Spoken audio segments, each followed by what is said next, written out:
Today is Wednesday, August 5th, 2020. Coming up on Roland Martin Unfiltered, the census. Will black people and other minorities be undercounted? We'll talk with Congresswoman Barbara Lee of California about that. We'll also talk with Michigan Congresswoman Brenda Lee. She sent a letter to Donald Trump about mail-in voting. She's here to tell us what was said. Also, 5 states held their primaries on yesterday. You give the results, including a major upset in St. Louis.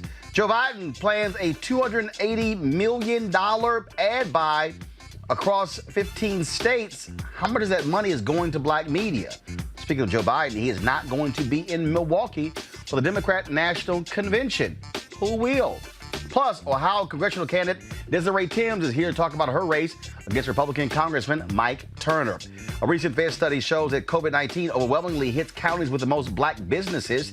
And you meet a black business owner who's using material from Nigeria to make face masks. Plus, we have a new batch of anti-Trump ads to show you. And, of course, it's Wild Out Wednesday. Comedian Cynthia Turner, a.k.a.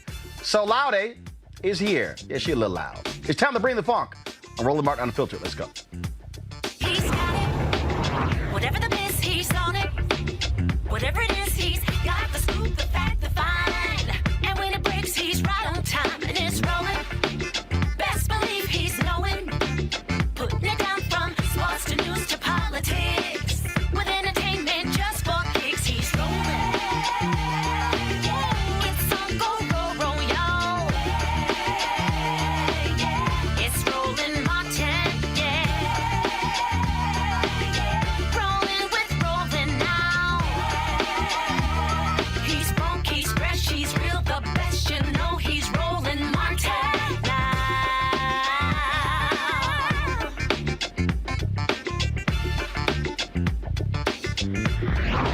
Martin. Legislation that would have extended the Census Bureau's national head count, folks, has failed in Congress. Of course, Democrats have been making the argument that needs to actually happen in order to properly count the U.S. Census. Yet Republicans have been fighting them furiously when it comes to the United States Census. Joining us right now is Congresswoman Barbara Lee of California. Congresswoman, how you doing? Good, Roland. Nice to be with you. Always everybody's healthy and your family. Oh, everybody's good. Everybody's good. So we're just staying away from everybody else. Tell them all the time, look, learn to wash your hands, put a mask on, and social distance. And so it's all good. Let's get right to this census deal. That's part of the issue in terms of where we are now. We are behind. Of course, a lot of Democrats want it to extend it. Republicans are not trying to participate. And of course, many people are concerned that this is going to result in a massive undercounting of people of color, which means that's billions of dollars we don't get. Yes, Roland, and that's who they are, the Republicans. And so I hope people remember this in November. But also, Donald Trump has moved the deadline up by 1 month to September 30th. And let me tell you, in 2010, we had 47 million to count. Now we've got 60 million left to count. And it's outrageous because given COVID-19 and given all of the challenges we have, compressing this time to count unsheltered people, residents of nursing homes and dormitories, it's outrageous. But also, Roland, in addition to the huge amounts of money and funding for our communities, the political lines are driven based on the census count. So you have two things going against us if, in fact, these deadlines are changed and that our people aren't counted. One, we don't get the resources, and two, our voices are not heard in the political bodies of this country. And so we have to fight hard to make sure that if we can't turn this around, that we do the census in a way that we meet those deadlines and that we're counted. One of the other issues is also outreach. How do you reach those communities? Yesterday, we had Congressman Stephen Horsford on, who said that when he met with the Census Bureau and the ad agency and signed the national contract, Young and Rubicam, also known as Y&R, they made clear they were not buying any newspapers under 50,000. That means virtually every black newspaper in America. We submitted a proposal in May, never heard from them. Other black media, the same as well. And so I was told that black media was supposed to get around $100 million in terms of outreach, and black media they've gotten pennies. So part of the issue also with the undercount is that not only because of COVID you couldn't knock on doors, you couldn't have massive events. If you're also not doing anything with black media to drive the message, then our people are not hearing it every single day with the drumbeat. You're absolutely correct, and I know this because we've had many meetings and oversight hearings with regard to the census. And what happens is these companies, they get the resources that we appropriate. I serve as an appropriator on the appropriations committee. They make all these promises, then they do these contracts, and then they back out of the promises that they made. And so this is just, hopefully we'll have some hearings and we'll begin to unpack how all of this happened on the census. But in the meantime, we've got to make sure that we get as much as we can out of them. And it's obscene that they don't invest in ads in black media, and that they lie about who they're going to work with and then get the money still. I mean, I wish there were a way we could hold up these contracts until they do the right thing. So you have the month of... It's just another example of this white supremacist agenda that's being run out of the Trump White House. You got August and you have September. So you got less than 60 days to get the messaging out. What is the Census Bureau saying as to how they're going to achieve that? Well, they're not saying much. I think they, in many ways, some in the Census Bureau don't really mind because they're Trumpites. Others, are really concerned.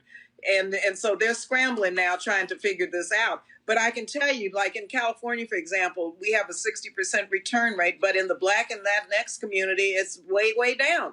And so we have to do a lot of outreach, and we have to hire people from our communities now to really do the outreach that's necessary and try to get more money for the ads. A lot of, especially African-American seniors, they may not be online, for example, or have broadband access or internet access.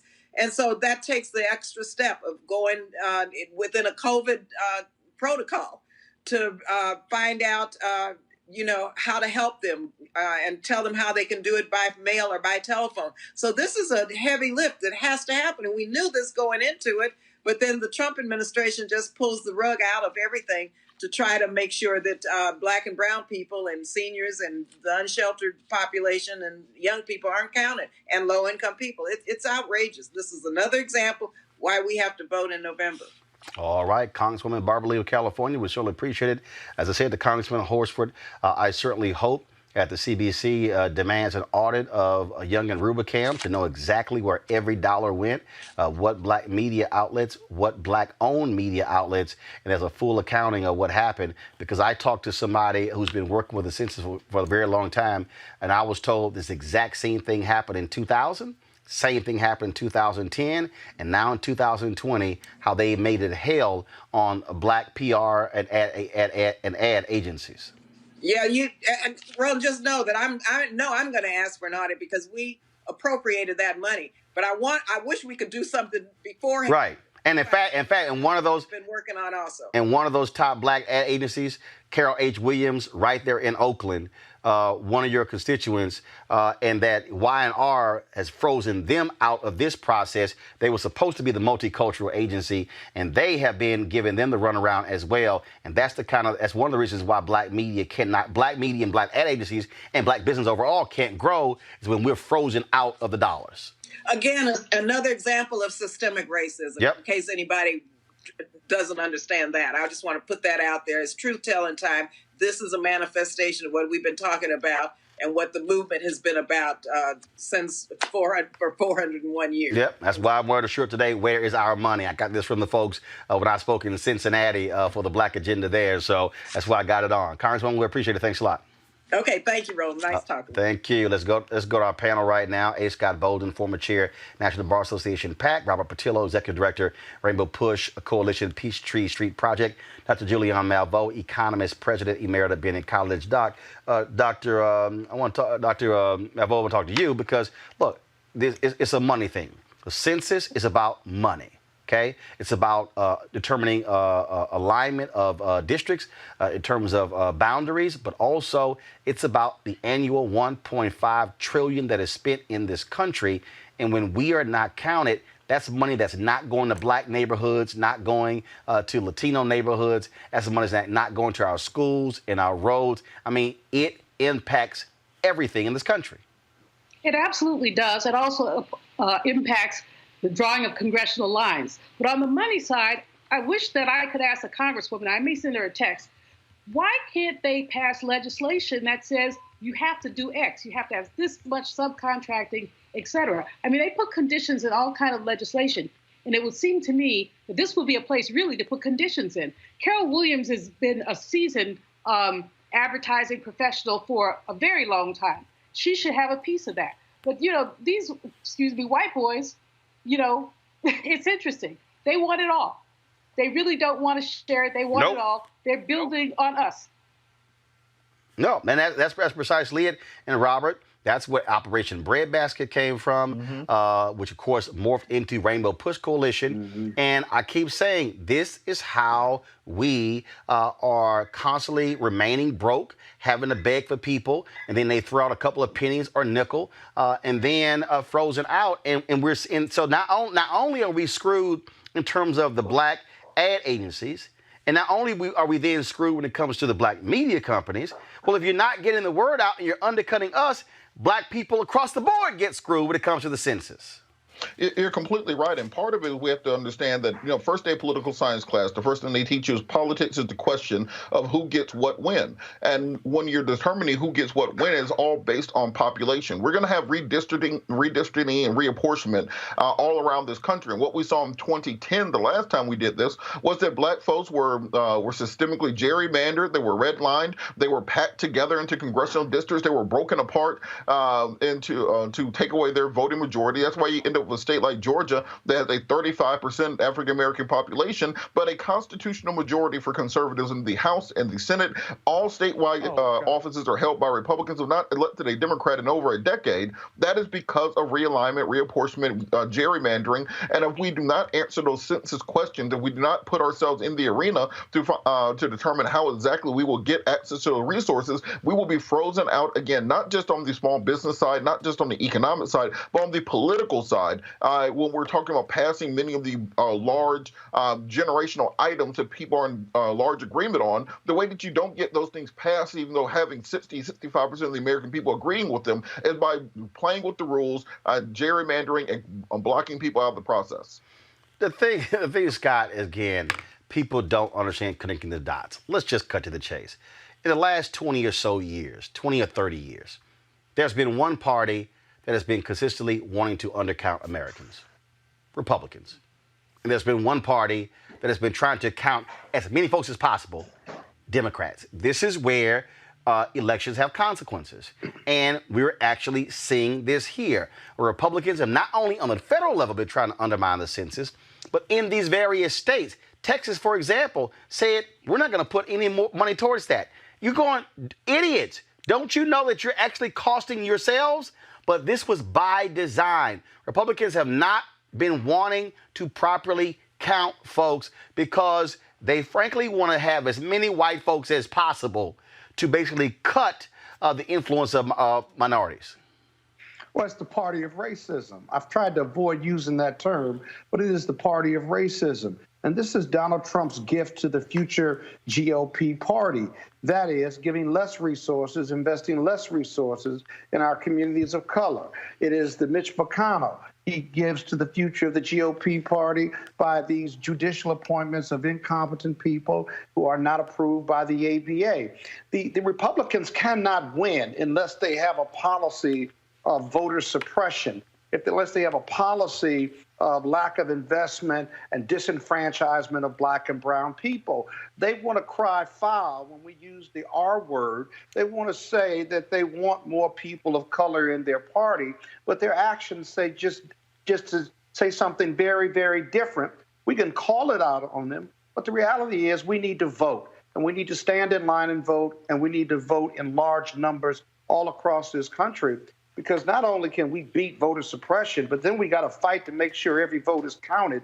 So look for November to be the showdown. Well, we talk about the issue of voting, of course, that also deals with what's going to be happening with COVID-19 and mail-in voting. Last week, a letter was sent to Donald Trump and signed by 6 members of Congress addressing his continued attacks on mail-in voting. It reads in part, "We write today in response to your continued attacks on vote by mail, the American public's best opportunity to safely participate in the upcoming November elections.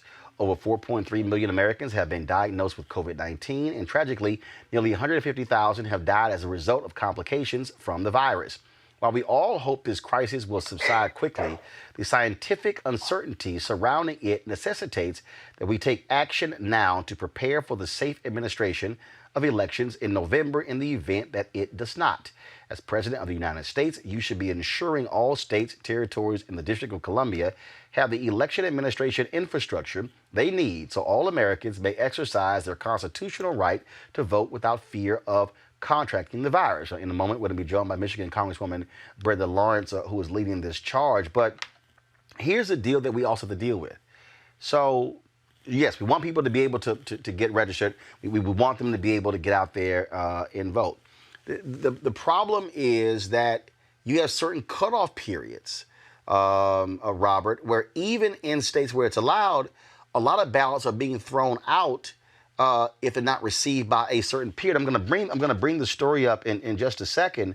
That's why I'm trying to get people not to wait to the last second to be able to get information out, to get your ballot in. Do it early so you're not caught trying to rush at the last second mailing it in, and your ballot may not be counted. You're absolutely right. I think we really have to focus more so than in any other election on the concept of early voting. In the African American community in particular, people do not trust the vote by mail system, particularly older African American voters who are used to voting in the exact same electoral precinct every single year in and year out. Historically, we've seen more conservatives, more white people using vote by mail options because black folks just simply put do not trust the system. They feel like their ballot will be thrown out. They'll end up soaring the Chattahoochee River and not getting counted on Election Day. In addition to this, we saw in the Georgia primary this year that only 96.4% of ballots actually got delivered to the person who requested them, and a unknown percentage were thrown out because of things such as signatures not matching the documentation provided. In states where you have to request a absentee ballot, such as Georgia, you have to first request it, then they send you an email, then you email them back with a license or some documentation showing where you live at, then they send you your absentee ballot in the mail. These are steps that many people are not taking. So as we get closer, under 100 days until this election, Republicans, including the Speaker of the House in Georgia, Ralston, including Senator Ted Cruz, including Donald Trump, have said that if we have vote by mail and we have full turnout, then they will never win another election again. So we have to impress upon our young people how important it is to turn out, to vote early, get it out of the way. Don't wait till Election Day when you're in a 5 or 6 hour long line and we're bringing in election monitors. Get it done as soon as the early voting period opens up, get registered, and get out there and vote. The thing I'm sitting here looking at, this is a headline of a piece in the Washington Post, Scott. Trump just told us how mail delays could help him corrupt the election. Greg Sargent wrote this piece. This is what he said. Here's an additional reason for alarm that needs more attention. The impact of those delays could be dramatically exacerbated by state laws that invalidate ballots that are mailed before Election Day but arrive after Election Day. Guess which key presidential swing states have such provisions invalidating ballots that arrive after Election Day? All of them do, with the exception of North Carolina. I think Washington D.C. is different, but I'll take his report for what it's worth. Again, the voter suppression piece with a race-neutral reason with a negative racial impact. It's the only way that they can win. But don't get caught up in just that. When Attorney General Barr and the president tell you that the greatest threat to the election and voting and mail-in voting is that some foreign country, this is a quote, some foreign country could stuff the ballot box with fake ballots, and we don't know where they come from, and they could jack up essentially the election results in each state. Now, the last time we heard him say something like that was Russia, come find the email, Hillary Clinton's emails, and they did. Sounds like a 2020 invitation to me for corruption from some foreign country, even if they manufacture the threat. And then lastly, we know that the mail-in ballot system is not only safe and secure, but it hurts Republicans too, not just Democrats, because if you look at some of these state races and the governors who are promoting, these are Republican governors promoting, and Secretary of State promoting mail-in voting because of the coronavirus. It's a mixed message, and I can tell you, many congressmen at the state level and at the federal level and the senators are very concerned about this mixed message because it hurts them too. That's the thing, Julian, when you begin to look at this whole process here, and we talk about what's going on, and it's the same thing when it comes to the census. Mm-hmm. We have to use our black platforms to tell our people and arm them with information, and that's the phrase "information is power," and that's the problem. Look, your gossip sites, your entertainment sites, they aren't focused on this, and so that's why my whole deal is, if you're going to vote by mail, get your request in now for your ballot. And when it arrives and when that window opens, fill it out, sign it, follow everything. Make sure your name is right, your signature is right, everything is right, and then mail it in so it's not invalidated. You know, that's the most important thing, Roland, is for people to get on it early. The rules change state by state, but if you don't know what the rules are, call your Board of Elections. You can do that, or go online and get the information from the Board of Elections. If you do an in-person ballot, make sure you know where your polling place is, because many places have cut back the number of in-person voting just because of the coronavirus. There are a lot of things that people can do. What I'm concerned about is the fact that the coronavirus has made it difficult for us to do the kind of town halls and rallies that we usually do. Our churches are probably going to be closed until, who knows. But usually we have, good preachers will encourage people to vote, and, many people will follow their minister's lead. So this is the most important election we have ever seen. And people say that every 4 years, Julianne, but this is really true. Yeah, but Julianne, we've got to get better at doing this virtually. This is our new reality. And a lot of black people and brown people who are poor and disenfranchised cannot operate or function virtually because they don't have the systems. But the people that do have the systems, we've got to get them motivated and engaged on the virtual level, and then have them do outreach to those who are not engaged and who are disconnected. It's going to take a lot of work. And with Donald Trump polling 10% below, it's a real challenge. I want to bring in Congresswoman Brennan Lawrence right now. Congresswoman, I'm looking at this story here from NPR, which said during the primary, some 65,000 absentee or mail-in ballots were rejected because they arrived past the deadline.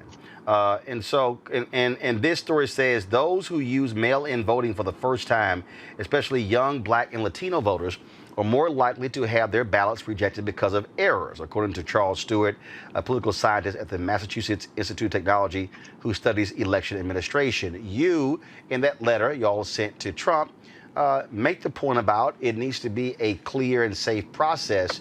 But this is going to be an issue that there has to be a massive education issues if people are going to be voting by mail and not going in person. You're absolutely right, and that's why we sent the letter. There are so many glitches and issues with this vote by mail. We must do it because it's our democracy.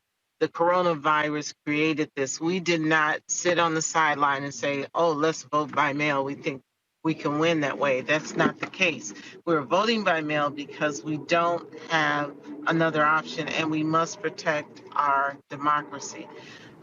Few people know, Roland, I worked for the Postal Service for 30 years. I moved up from a letter carrier up to a mid-manager and have a district level job in the Postal Service.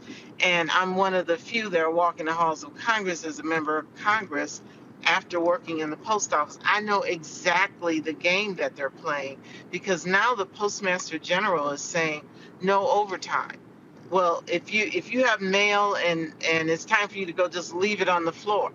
Well, the reality is the next day there's going to be another pile of mail on top of that, and it keeps stacking. And if you're not regulating that and rotating the mail so that the oldest mail is on the top, the oldest mail goes out the door, then we're going to have this massive issue of ballots not getting back to the clerk's office to be counted.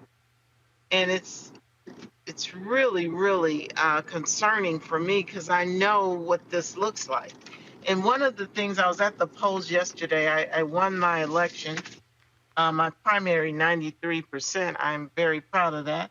But I'm at the polls working, and this lady who was sight impaired, an elderly lady, had someone walking her in, holding her arm. She said, "I have not been out of my house since March. I am scared to death." She said, "But they kept telling me I had a ballot, but it never made it to the house, and I was not going to not vote." And there's so many people that are not going to be that committed. But we've got a lot of work to do, but we got to keep our thumb, our knee, our foot, whatever we need to do on this administration, because the Postmaster General is an appointee of the president. He is a new person who never ran logistical operations like a postal service. He's coming in making all these changes, and it's going to have a really, really devastating impact on our ability. First of all, when you get an application, and you send the application back, and then to take the ballot and put it back in the mail. I made a point of telling constituents throughout the campaign, do not mail your ballot back in. Take it to the clerk's office. You don't need to interact with anyone. I know in Michigan, there's a drop box or a container that you could just drop your ballot in. You didn't have to interact with any people, so you're safe. But we're going to have to do major education. Well, again, that's going to be key, and that's also why you're going to have to, these campaigns. Look, the Biden campaign, DCCC, DSCC, all of the Democratic Governors Association, all of these different groups, even the labor unions and others, they're going to have to be able to put the resources there to be able to drive this messaging, and it has to be extremely targeted, targeting deadlines, targeting dates, all those different things, and it has to be a constant drumbeat so people are aware of what's going on. You know how we used to say, take your souls to the polls? We're going to have to do some modification and say, can we pick up your ballot? If you can't, we would pick people up to take them to the polls. We might have to pick up ballots and drop them off in the box. But you don't want too many people doing that, because then that gets to be messy. But we got to figure out a way to get those polls and get the ballots to those voting clerk's office so they can be counted. And that's our biggest challenge right now, counting those ballots. All right, then. Congresswoman Brenda Lawrence, we certainly appreciate it. Thanks a lot. Thank you. Be blessed. All right. That's what it boils down to. All right, folks, let's talk about, speaking of the Biden campaign, they announced today a huge outlay, a $280 million fall advertising blitz. $220 million for television and $60 million in digital ads across 15 states in the lead up to the November election. The ad reservation, which will begin on September 1, is by far the biggest of the 2020 race by either campaign. Now, they have not said how much it will spend in any particular state, but the initial ad buy includes 10 states that Trump carried in 2016. And one of the things that the campaign manager, she actually sent out a statement on this here, and just give me 1 second. I want to pull that up because one, it breaks down again exactly what they are going to do with the dollars. And so let's see here if we can pull this up. If I can, let me turn it this way. All right, let's see here. Go to my iPad if you can.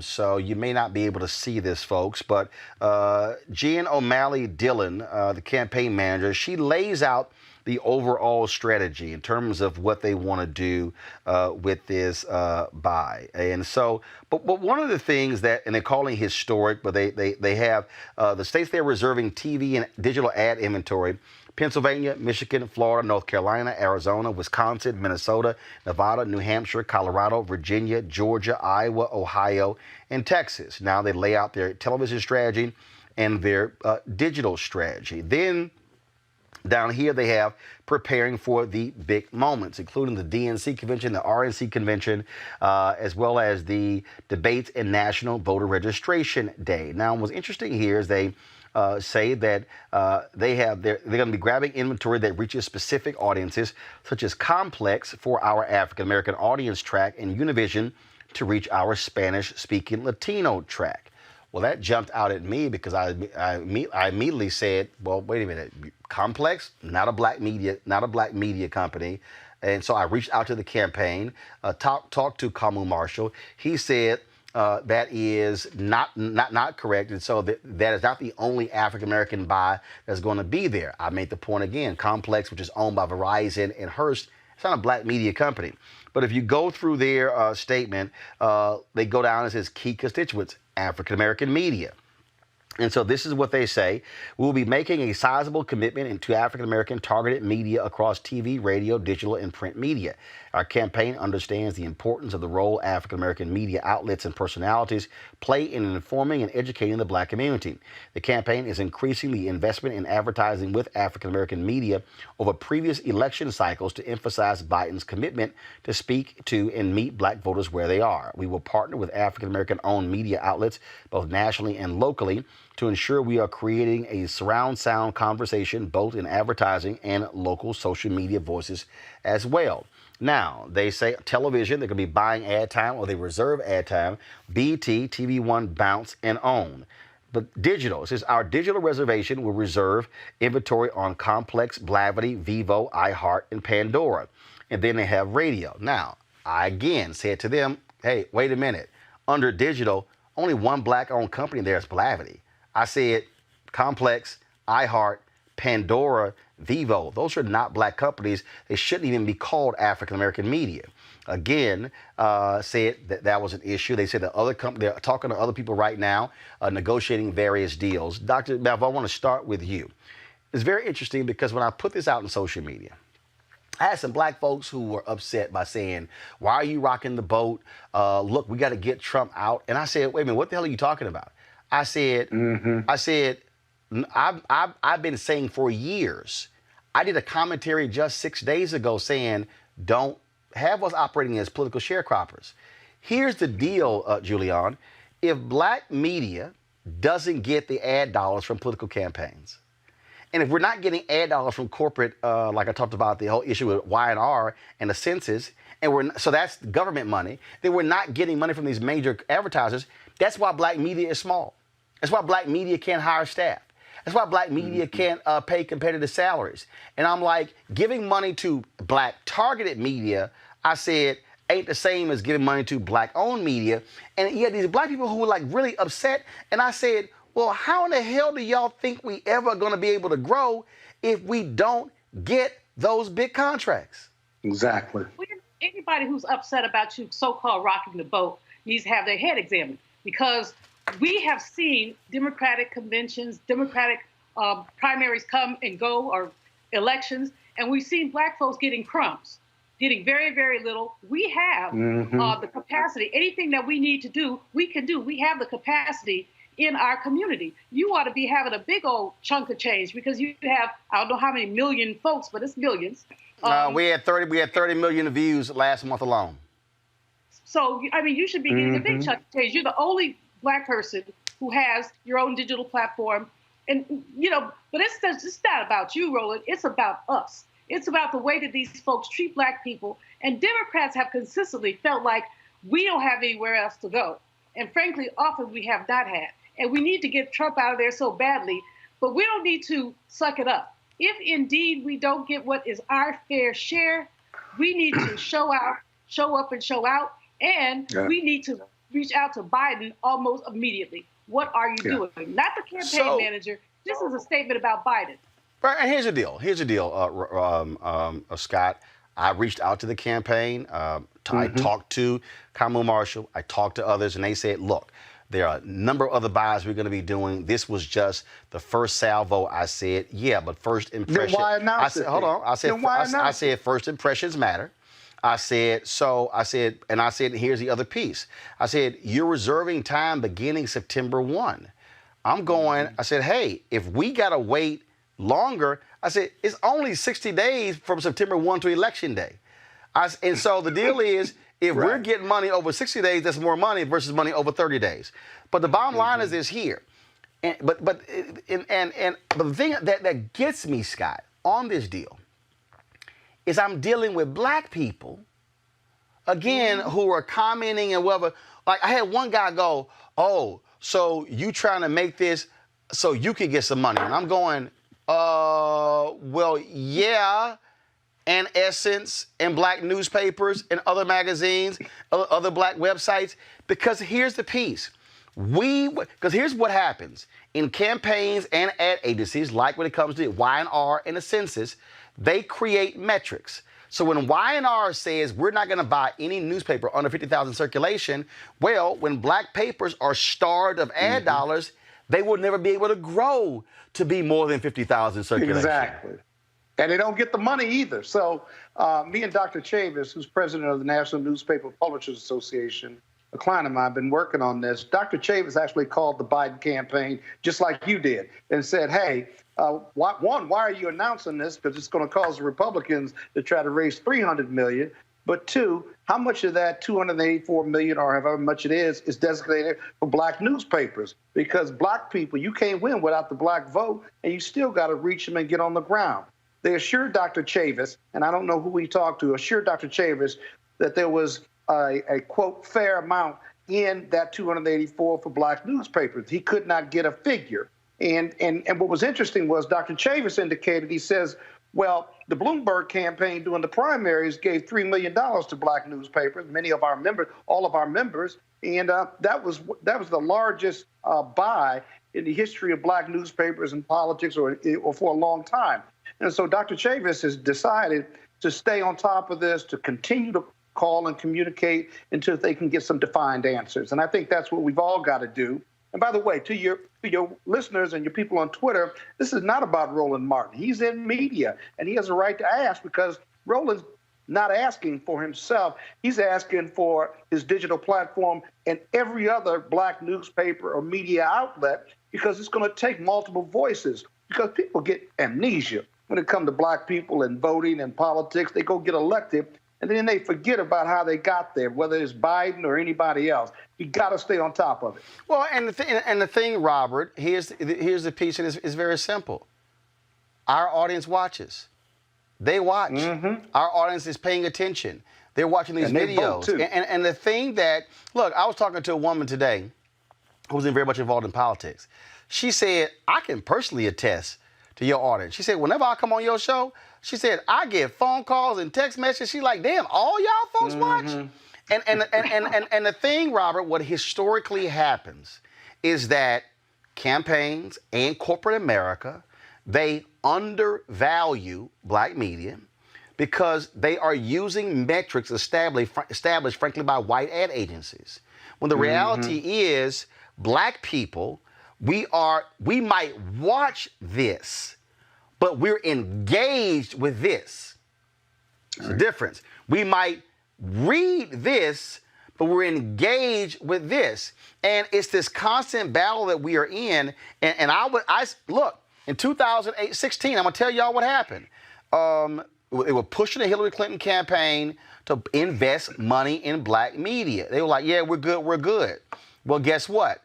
The Friday before the election, I get an email. Hey, could you send us some names? And I'm like, election Tuesday.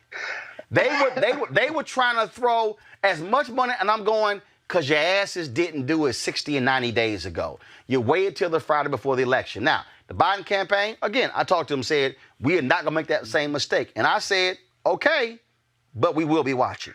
Robert? But Hillary... Hold on, wait, hold on, Robert. Look, Roland, Malcolm X said it. You put them first and they put you last. Why? Because we act like chumps. Let's understand something. The Democratic Party does not exist without the African-American vote. If African-Americans left the Democratic Party tomorrow and became an independent party that was a swing voting party that was not ascribed to any particular party on the left or the right, then the Democratic Party would turn into the Whigs. They would turn into the Greenback Party.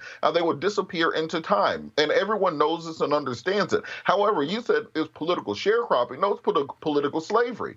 Because back when I used to run campaigns on a day-to-day basis, the ins and outs, the call time, the volunteer recruitment, so on and so forth. If I was going to Emory to try to get students to work, they would say, well, we're paying $15 an hour for phone banking, for canvassing, for knocking on doors.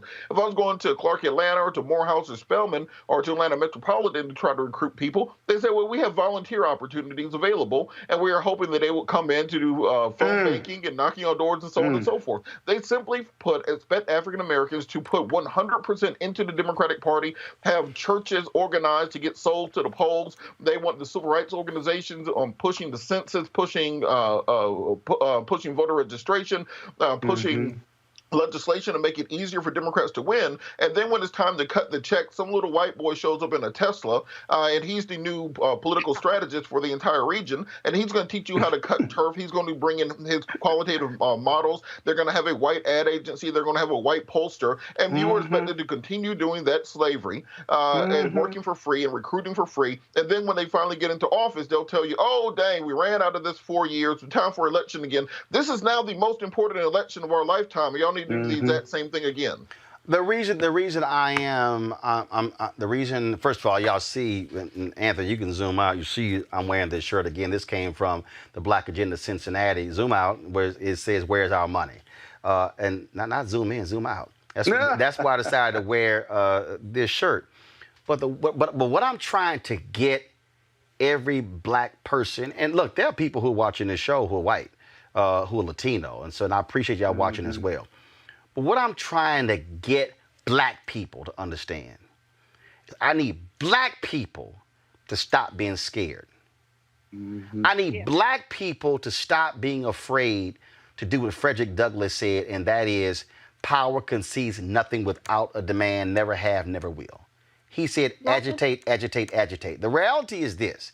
Black people have always had to demand our fair share.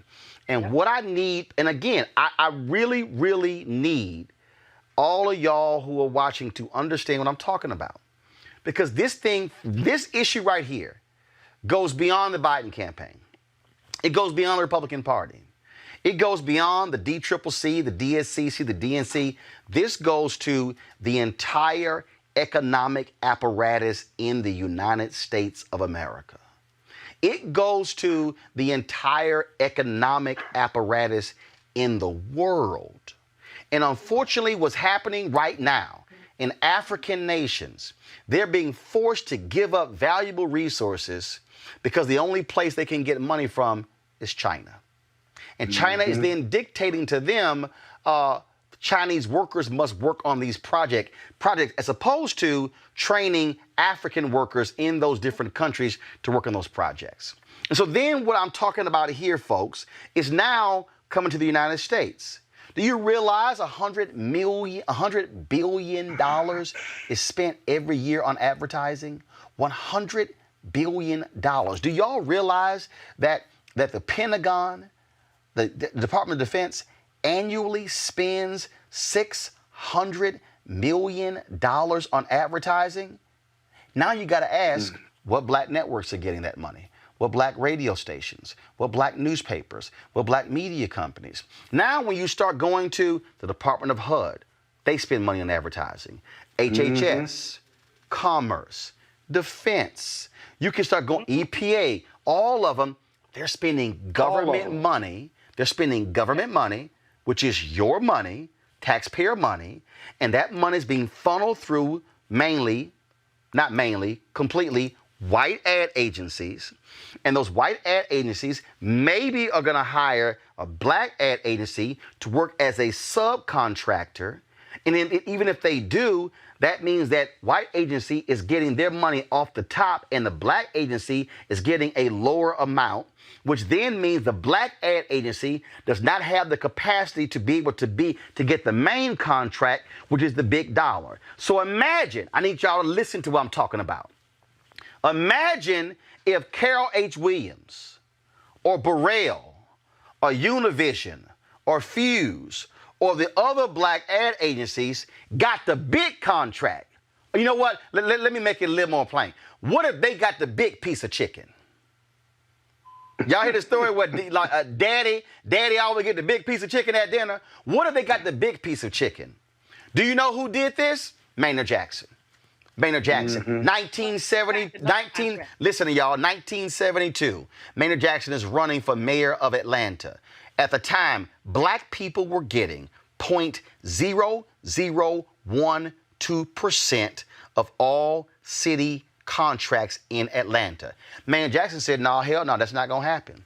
And so then when they were going to look to expand the airport, Hartsfield Airport, Maynard Jackson said, he said there will be tumbleweeds that will be rolling down the runways before I allow this to happen, and black companies don't get a piece of it. But let me also explain to y'all what he did. What he did was he broke up the large contracts. Because see, y'all, I cover City Hall. I cover county government. I need y'all to understand I know what the hell I'm talking about here. You cannot bid on a prime contract unless you been a prime. Some of y'all didn't catch that. You cannot become a prime contractor unless you've been a prime contractor. So if black firms are always subcontractors, which means we're always getting a smaller amount, we never get to be the prime. So Maynard Jackson said, oh, well, the black firms don't have the bonding capacity, the insurance, or the capital to be able to manage the big contract. So we're going to break up the big contracts into smaller contracts to allow the black firm to be able to qualify. That's, y'all, how he changed Atlanta economically. The reason Atlanta today is called the Black Mecca is because Maynard Jackson used the power of his office to change it. But let me also tell y'all what he did. The banks came in and he said, y'all got to put some blacks on y'all board of directors. They said, ain't none qualified. He said, well, guess what? As long as y'all ain't got no blacks on your board, ain't no city money going into your banks. They went out and found them some black people. Then he said, I need y'all to extend lines of credit to these black businesses because they can't afford to float their businesses for 6 months. They were like, we don't do that. He said, well, fine, city treasurer, come here. Take the city money out their banks. They, oh, wait a minute. Why do y'all think when Maynard Jackson was no longer mayor, not a single white shoe law firm in Atlanta would hire him to be a partner? He had to go to Chicago to become a partner in a law firm because the white firms in Atlanta were so pissed off at him that he used economic reciprocity to ensure black people got money. So what I need y'all to understand, when y'all hear me talking about this stuff on the air, I need you to understand that when we put pressure on political campaigns and put pressure on Y&R and put pressure on other agencies and other companies, then we have the ability to do this wide shot, Anthony. Then we have the ability to be able to build sets like this that were built by a black set maker. Then to be able to install a new lighting system that was installed by a white lighting company. And we would not have to sit here and beg y'all to send in donations in order for us to do our job if black media companies were able to get their fair share of the advertising dollars. And guess what then happens? When we are able to get our fair share of the advertising dollars, then we can also then begin to hire African Americans and others to do more work. Then our staff can be more than 5 people. It can now be 10 and 15 and 20 and 30 and 50 and 100. Then we can grow to be able to the size of the New York Times and the Wall Street Journal and CNN and MSNBC. And now all of a sudden, while we are doing that, we're then able to hire more people, create wealth, and build. Everything I just told you starts with us getting our fair share. So don't sit here and say, how dare you make a demand? That's what the hell you're supposed to do. Otherwise, we will never be able to grow. We will always be small, and we will always be begging somebody, please, can you give me a nickel, when we've actually earned the full dollar. Going to a break. I'll be back. Roland Martin Unfiltered. You want to check out Roland Martin Unfiltered? YouTube.com/Roland S. Martin. And subscribe to our YouTube channel. There's only one daily digital show out here that keeps it black and keep it real. It's Roland Martin Unfiltered. See that name right there? Roland Martin Unfiltered. Like, share, and subscribe to our YouTube channel. That's youtube.com/Roland S. Martin. And don't forget to turn on your notifications so when we go live, you'll know it. All right, folks, let's talk about what's happening in campaigns. We've had a number of people who are running for office on this show. Folks who are out there. Yesterday, we had some races that took place in Missouri. We'll get to that in a second. But in Ohio, Desiree Tim, she is trying to run for Congress's Ohio 10th District. The Dayton native is determined to unseat Congressman Mike Turner and flip her district seat blue. She joins us right now. She, of course, how you doing? Hi, how are you? Doing good. So what are the top issues that you're focused on, and what does your district look like? I mean, is it a purple district? Is it a largely red district? What does it look like? Yeah, so my district is purple. My district is surrounded by, it's the city of Dayton and surrounding areas. We have more than 5 colleges and universities, including 2 HBCUs. What we know to be true in my district is that in 2012, African-American voter turnout here was 74%. And in 2018, it dropped to 43%. Wait. Hold up. What'd you just say? And it was how? Go ahead again. 74%. In what year? In 2012. 74% in 2012. That's right. That's the presidential election. Turnout. 74% black turnout. And it dropped to what in 2016? 43. Wow. So we have to make sure that we're turning out to vote and that we're showing up. My Republican opponent has been in office for decades, and it's time for change. I'm the granddaughter of sharecroppers. I'm born and raised here in the great city of Dayton, and I'm a proud product of the Dayton public school system. And we're fighting for change and opportunity and hope. People are tired, and we've had enough. And so I am thrilled and honored to be the first African-American Democratic nominee and the first woman to represent this district in Congress. You've gotten backing from Senator Kamala Harris, Senator Cory Booker, and others. And so what is the strategy there? Because so when you look at those particular numbers, in 2016, what was the margin by which Turner won re-election? I'm sorry, 2018. Yes, he won by several points, and we know that we can't let that happen again. We have to make sure that we're turning out the vote. But more importantly, we have to make sure that in Ohio, where we've seen efforts to suppress the votes around election time, we see billboards that pop up in African-American communities from Dayton down to Cincinnati on I-75. There are voter intimidation signs that say if you vote or you misspell something or you do this wrong, you're looking at felony jail time. We have to make sure that we're stopping that from happening so that people feel comfortable voting. And that's going to be key to this election. We have the numbers on the ground. Frankly, we have the momentum. I've outraised my Republican opponent. Last quarter, I outraised him 5-1. We're running a people-powered grassroots campaign, and we have the numbers and the energy on the ground to show it. This is going to be a turnout race. We need everyone who's eligible to vote, everyone who can register to vote and turn out, because we are going to be dependent on people getting to the polls and mailing in those ballots. And if you are mailing a ballot, you may need 2 stamps. A lot of people who voted in the primary by mail, they used 1 stamp, and it wasn't enough to get the ballot all the way to the box. And so we have to make sure that happens here in November. Everything is on the ballot. And when we talk about that, obviously, it's a process there. But look, turnout. What are the issues that you're raising specifically to get African Americans to get out to vote in your district? Yeah, so in my community, we were once a booming area with General Motors and manufacturing, and we have been trying to rebuild since the 2008 recession. We have an amazing Air Force Base, Wright Pat Air Force Base, which we're trying to expand and build jobs for people here in the community. Here's what we know to be true. We have a lot of people who graduate from some of the local colleges and universities, including our HBCUs. And we have a lot of people who are working at GM and the mom and pop subsidiaries, part of the supply chain, earning $25 an hour, and they had a union card, and those jobs are gone. So what I'm talking about on the trail is economic justice.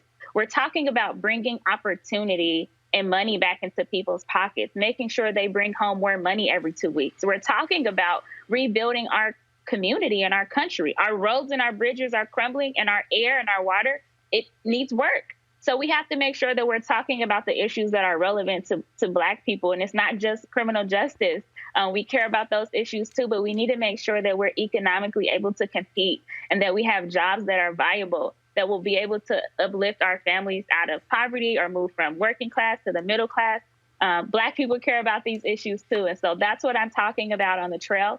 And people are interested, and they want to see it happen. They're ready for federal investment back into our community. There has just been too much disinvestment over the past several decades, and it's time for action. And we're ready for that, and we want it, and we need it.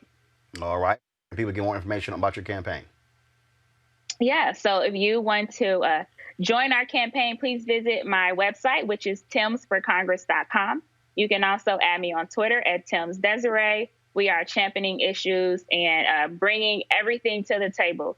This past week has been a very hard week for our community. The Dayton shooting that happened 1 year ago, we celebrated that anniversary yesterday. And then today marks 6 years since John Crawford III was shot and killed in a Walmart in Beaver Creek. Right now, we have activists, protests, and community leaders outside demonstrating and standing up for what we know we need, which is the George Floyd Justice and Policing Act and reform. We have to make sure that we feel free to move throughout our community and that we can coexist and live in peace. But more importantly, we know that justice is on the ballot. So I just wanted to reach out and send my condolences to the Crawford family. We're thinking of you today. All right, then. We surely appreciate it. Desiree Tim, thanks a lot.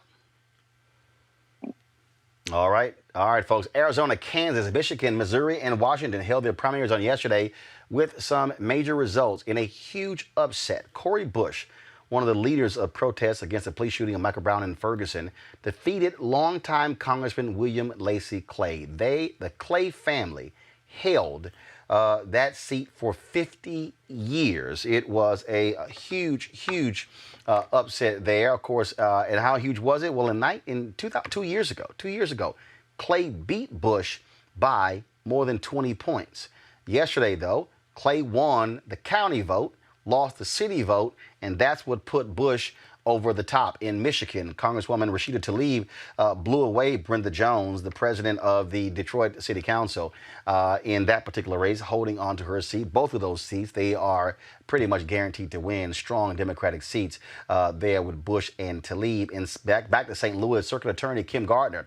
She won a primary challenge from former city prosecutor Mary Pat Carl. They had been targeting Kim Gardner for quite some time, but she was able to beat back Carl to win the Democratic nomination. And Tashara Jones maintains her seat as being the city treasurer there in St. Louis as well. Remember, she ran for mayor, but she held on to that. Those races are all important. I'm going to go to my panel here. Robert, I'm going to start with you. The Bush one is huge. Again, ending a 50-year Clay dynasty, holding that congressional seat. She outraised him, outspent him on television and radio in the last several weeks. Some folks say he took this race for granted, thinking he beat her by 20 points. He can do it this time. This time, she's the one who is going to be heading to Congress come January.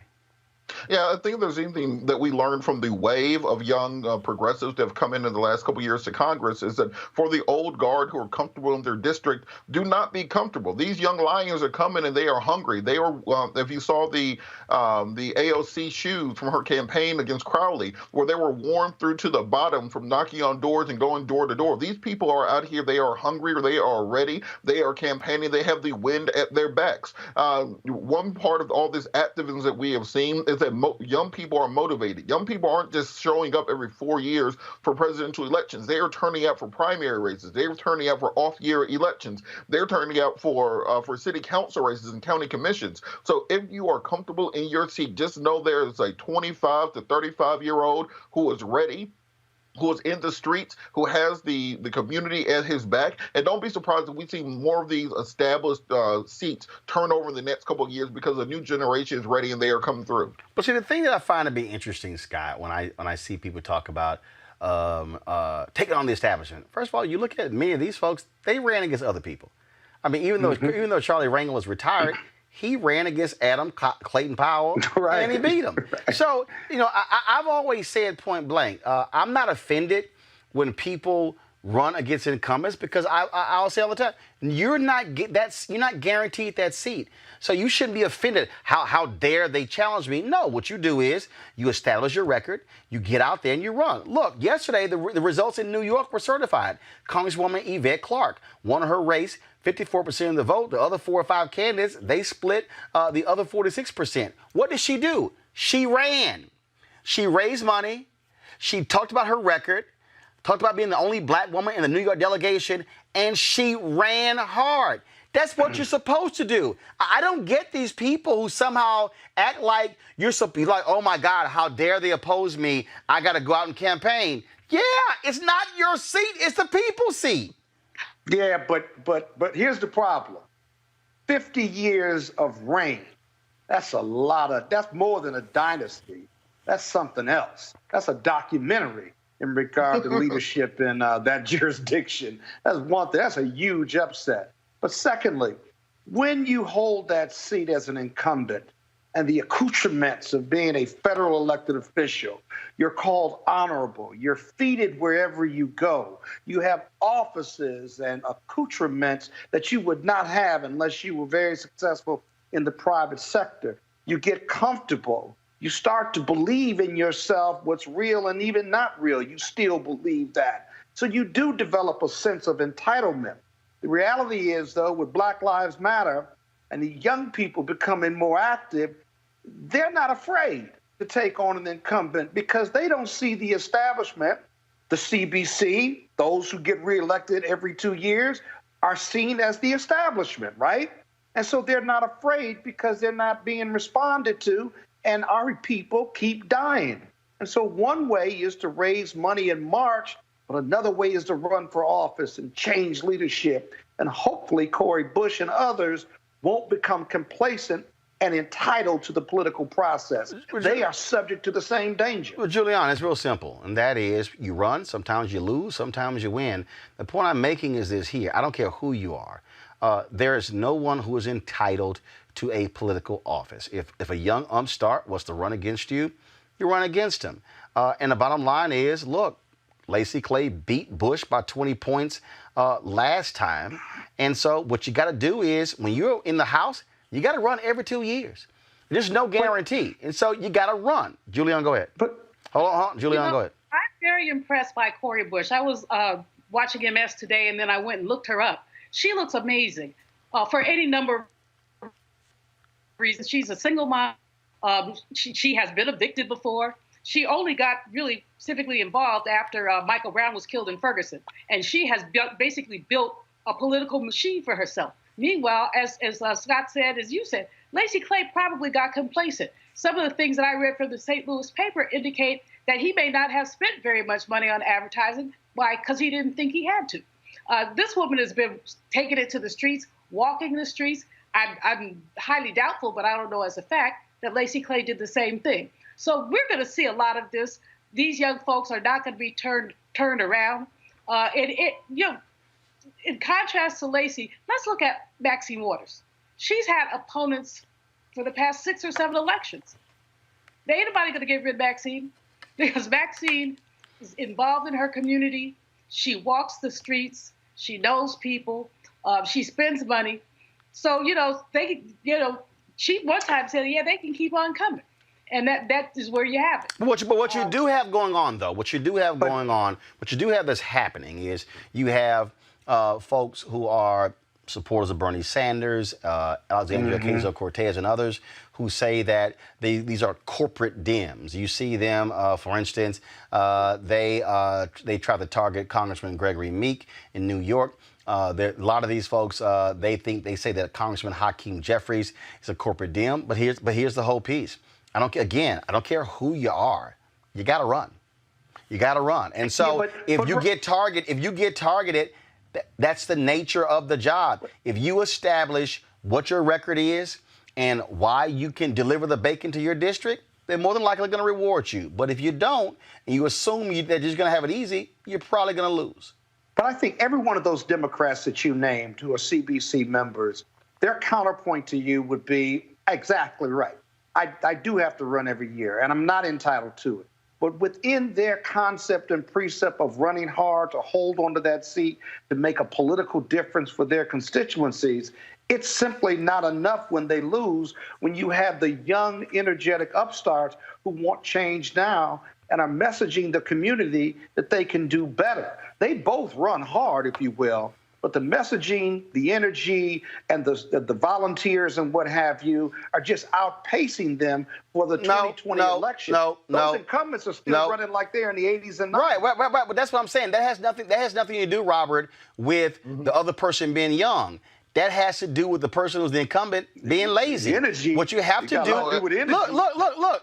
Maxine, no. Follow me here. Julian just said it, Robert. Maxine is 81.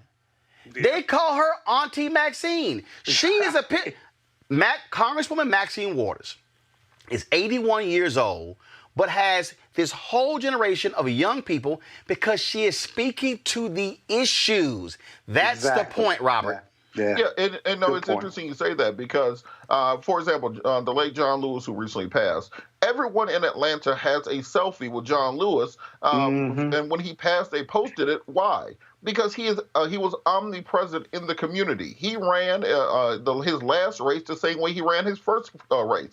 When I was in college and was cutting keys at Home Depot, working in the hardware department, John Lewis would come in and we would literally have a 45-minute conversation with a 19-year-old kid making minimum wage. That is how you run for office. Many of these Congress people don't even live in their own district full time. They get houses or apartments in the District of Columbia, Northern Virginia, in Maryland, and they spend most of their year there. They feel like they can simply run on name alone, not have to be responsive to the needs of young people, and when they say corporate Democrats, that means your voting record is such that you are putting the interests of the corporations that fund your campaign ahead of the interests of your district. And if you start thinking that money is the same thing as power, you will soon find yourself on the outs with the people in your district. So it's regular mathematics that if you're not responsive to the people in your district, you're not going to be representing the people of your district much longer. And look, I'll give you an example. Congresswoman Joyce Beatty.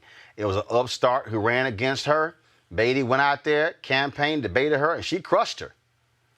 That is called you gotta run. All right, y'all. Right. Here's the whole deal. A whole new batch of anti-Trump ads that have been dropping left and right. We're going to show those right now. Talk about them with our panel. Roll it. Take a look at some of these charts. In numerous categories, we're lower than the world. Let me explain. Well, the test right here, take a look. You can test too much. You do know that. What it says is when you have somebody that has it, where there's a case, we're last. No, but you're not reporting it correctly. We have cases, our testing, I believe, this is the testing, Check it out. New cases, new cases, new cases. The top one, that's a good thing, not a bad thing. We test more, now take a look. Death is way down from where it was. Take a look at this. These are the tests. It leveled out and it's going down. But you have to look at this. This is, excuse me, where it was is much higher than where it is right now. But you don't know that. That's my report as of yesterday. Wait a minute. You have to go by where, look, here is the United States. You have to go by the cases. What's called science. We have more cases. Don't we get credit for that?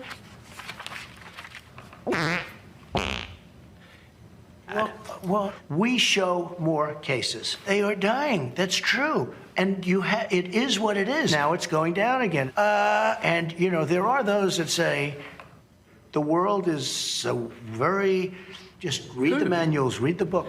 This one didn't reach my desk. The national death toll surpasses 150,000. The CDC predicting the death toll could top 180,000. Researchers are now forecasting another 80,000 deaths in the U.S. for a total of more than 230,000. They are dying. That's true. It is what it is. More Americans have died from COVID-19 than were killed during the Vietnam War. The U.S. is now reporting more COVID-19 deaths than anywhere else in the world. It is what it is. The United States has become the first country in the world to record more than 2,000 coronavirus deaths in a single day. That's true. It is what it is.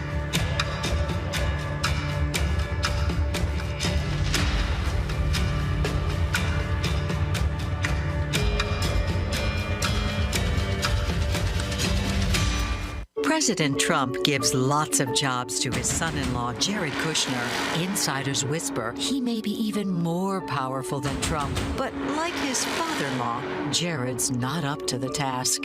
This pampered princeling has never met a problem he couldn't f*** up.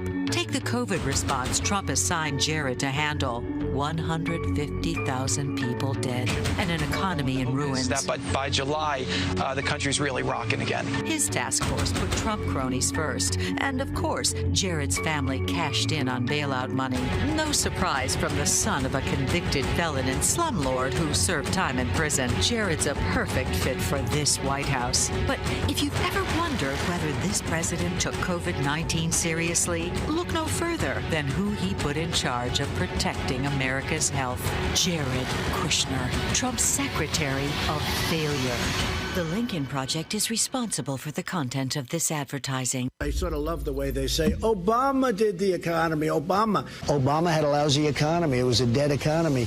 I built the greatest economy in the history of the world. It is incredible when you see the economy would have been so bad had I not gotten elected.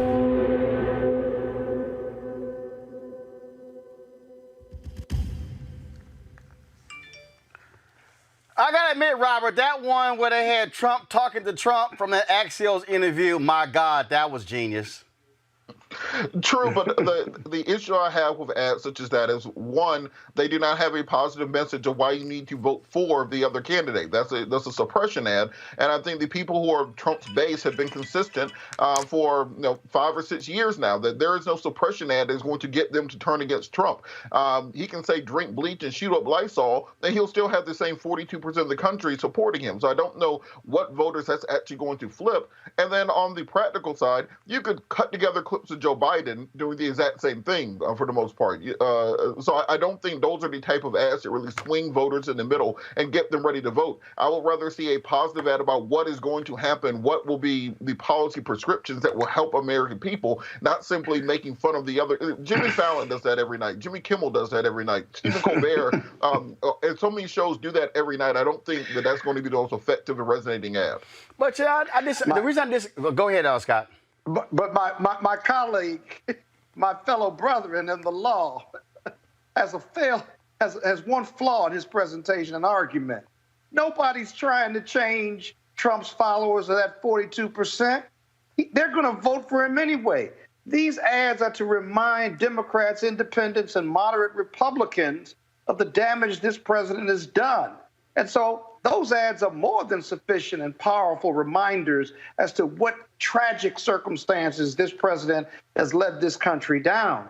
And so to that effect, it's very effective and very important. And I got to tell you, very persuasive. Because remember, people can forget. We need these reminders. And as long as we're reminding Democrats and moderate Republicans and independents, right, Trump can be beat. Again, he only won by 77,000 votes, and that was before his performance in the White House. So I think they're very effective. They're reminders, and we need that. Scott, go ahead. Well, the only thing I'll say, Scott, realistically, right now. Hold on. Robert, respond to Scott, then we'll go Julian. Scott, realistically, right now, what is the craziest thing that Trump did last week? That's how our news cycles go. He did this interview Sunday. We can't even remember the crazy thing he did last week, let alone 2 weeks ago. So I don't think we need reminders of the crazy stuff he does, because he's going to do something to top it within 48 hours. And the reason Let me tell you why, because Biden does, every time Trump opens his mouth, he's a walking billboard for electing and voting for Biden. So whether I can remember what he said or not, I can remember seeing what he said, and I can see what he's done to this country. So I think they're effective. Here's the deal, Julian. Julian, go ahead. Julian, go ahead. A number of reasons. First of all, the more we're reminded, and not reminded, some people are living this COVID nightmare. Exactly. It was 157,000 today, and it's going to be more. But we're not even looking at the other issues, which is we have 4.6 million people who've gotten the virus. Some of these people recovered, but many of them are going to have long-term implications with their breathing and other things. And still do. And all those people are going, they have a circle. They're there was one lady who was on TV, and she said that she had voted for Trump. She wasn't going to vote for him anymore. And I think a lot of people are feeling that way. Then we have this crisis in the schools where teachers are quitting because they have complications, diabetic, overweight, whatever, and they decide they're not going to jeopardize their families because of this man. So these ads, the first one was funny, but I'll tell you what, when you say it is what it is about people's dying, when you say it is what it is and people are dead, that shows a kind of callousness that this man has basically wallowed in since he came into office. A lot of people say, oh, no, he's got that callous. Yes, he is. I mean, you say it is what it is when you break a date or something. Yeah. But the one, but Julianne, But Julianne, the one statistic that is most telling about the Trump campaign and this chaos is that you look at the number of elderly voters, who many of them have people that have died in their families and elsewhere in their circle. He's losing support from them from Florida. And that support loss started 3 months ago, maybe 4 months ago, and it has stayed below where he needs to be to win for the elderly vote. And those votes have gone to Biden. If he can't turn that around, I don't care about anything else. Biden wins. You've got to turn that around and add that back to the 42%. Here's the piece here. One second. The reason, first of all, these ads don't appeal to Trump's base. Trump said, I could shoot somebody on Fifth Avenue and they're going to still support me. That's not the issue. But you do have, when you start breaking down the numbers, you have, to Scott's point, Robert, you got older white voters. Biden is peeling them away, okay? Last night, Missouri became another state that actually expanded Medicaid, the 39th state to do so, in the face of Republican opposition. What you also are doing is here. Trump, on one hand, is lying about the COVID-19 response. What these ads are doing is saying, he's lying, this is actually what's happening. And so you have to have that, because what he will do is he will label everything fake news, everything is false, everything is rosy, but you got to keep pounding that, and they remind people, he was in charge, he was in charge, he was in charge. And here's the deal, they're not getting better in August. It's probably not going to get better in September. So you got to keep reminding that, and by reinforcing that this dude is evil, it's also about driving up your side to have the intensity, say, absolutely, I'm going to vote. And if I don't vote by mail, damn it, I'm going to risk standing in line to get vote. That's why those ads work, which is why Republicans always ran negative ads against Democrats. Negative ads do work. Roland, this time last week, President Trump was singing the praises. About what's going on. Republicans know that they're losing support. You can see it. And you know that Biden has steadily increased, not a lot, but a little bit. Our challenge is to get especially younger people excited about Biden. And that may be difficult, but at least excited about getting rid of Trump. If you look at 2016, look at 2012, 66% of Black folks voted. By 2016, we had dropped down to 59%. If all those people voted, Hillary would have been president. But she didn't, as you say, Roland, she didn't give any money to Black media. She didn't pay attention to her base until the last minute, and that's why she lost. So basically we have to excite the young people. Last election, this young sister told me she didn't like Hillary. I said, you don't have to like her. She ain't coming to your house. So we have to get people to say they'll vote for Biden no matter what. And that's our challenge. That's our charge. Only 30% of young African Americans voted in 2016. Robert, go ahead. Robert, get in.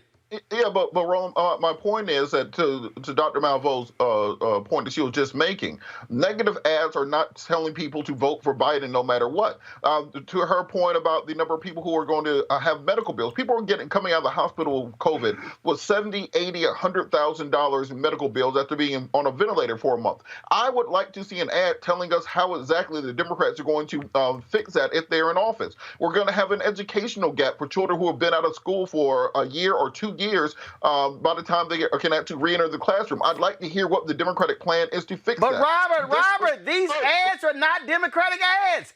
They're Republicans against Trump. Look, the point is that this time last week, Donald Trump was singing the praises of a doctor who believed in demon sperm impregnating people causing disease, and then the next day he said he was going to suspend the election. Less than 7 days later, none of us remember that because something crazier happens every couple days. So campaigning on Trump doing crazy stuff is not effective because he's going to out crazy himself. Well, actually, Robert, you're wrong because it is effective because when you talk to Republicans and when they look at what's happening, how Republicans have lost massively in the suburbs of this country, Donald Trump is down 12 plus points with white women.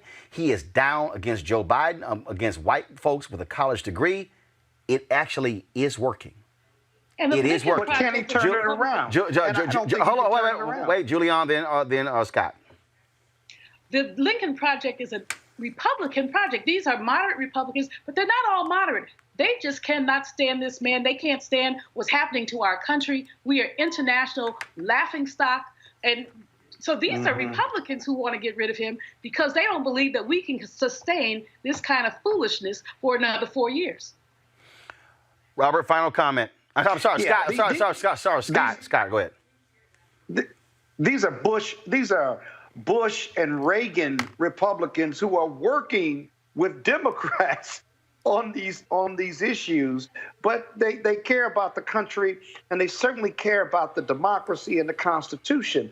They're purists, if you will. They don't love Democrats, but they know to be better, they've got to get rid of Trump. And so far, he's got no answer.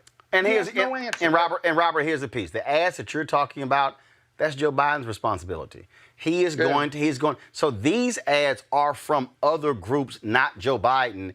We already said they're going to start rolling out come September 1st. You likely are going to hear those ads. And also remember, Joe Biden has been giving those speeches. He's been giving economic speeches, education speeches, what's the coronavirus plans. But guess what?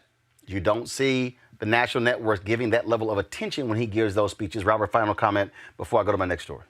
Yeah, final comment is that all these outside groups, these 501c3, 501c4s that are on the progressive side, need to be buying up as much ad time on this show as the Lincoln Project and other groups are, because if you want us to turn out, you're going to advertise on our outlets. Well, yeah. I mean, first of all, it got advertised, but what the Lincoln Project is actually doing with their ads, they're buying time specifically on Fox News.